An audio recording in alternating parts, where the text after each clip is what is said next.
It's a psychological thriller. It's a story, in my mind, of a woman's disintegration.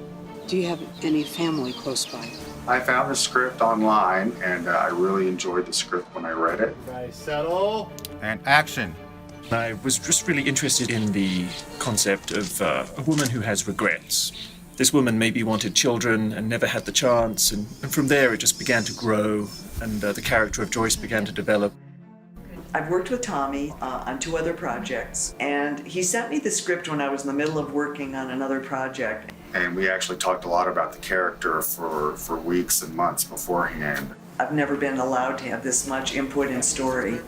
You know, Tommy really listens. He knows what he wants, and very focused on performance, especially. Really wants the performance to carry the scene. It depends on where you're gonna cut to that. Only one for you. You're a little fat. I really want this to be my own personal little masterpiece in terms of character development. I had never been on one before, can you believe it? And we had so much fun. She was a young bride and was married to a man who wanted to keep her as his maid, basically. When she becomes liberated, she's carrying with her all the baggage of her dysfunction. I feel there are certain elements of her personality which are not socialized, and she doesn't totally know how to behave in public. Can I get you something, hon? No, thank you. Okay. But I do have a question. She becomes a bit of a proactive human being for the first time after her husband dies, and she meets this young woman. I'm Sarah. This is Edward. Welcome to Joyce and Boodle's Bed and Breakfast. Right this way.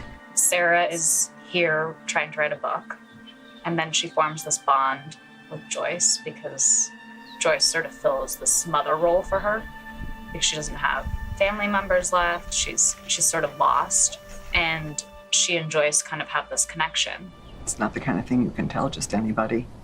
Anything you say stays between the 2 of us. Bob, he's kind of like a vagabond. He's escaping a certain life. He's searching for something. You're looking for a room? Yeah, just got to town. Looking for a place to stay for a while. I read it. I liked the script. It was a good story. I liked the character. I think the human interactions were really cool. So I'm like, yeah, let's totally do it. Hey. Why are you guys throwing stuff at the house for? Why do you care? When I heard Lin was on it, I was like, really? Oh, this is gonna be fantastic. I mean, she's just, she's very intense to work with, and I've learned a lot already in 12 hours. What else can you offer? Huh? I can't hear you.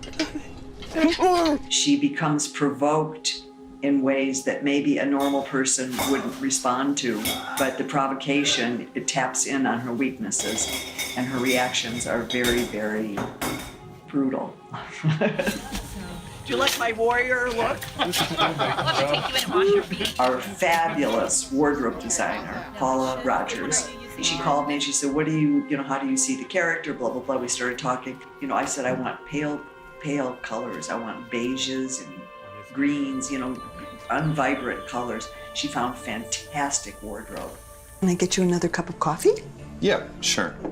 She's in fantasy. She wants to be loved. So she's reading these romance novels. And as we go, as I begin to discover myself a little bit, we added elements. But I said, I think what I'm emulating is I want to be that girl in the magazine.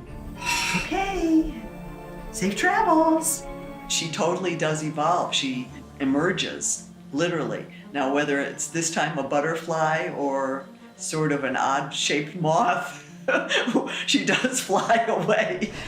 But I wouldn't worry. I'm sure he will be back at any moment. I told him that you were coming. You should have seen the look on his face.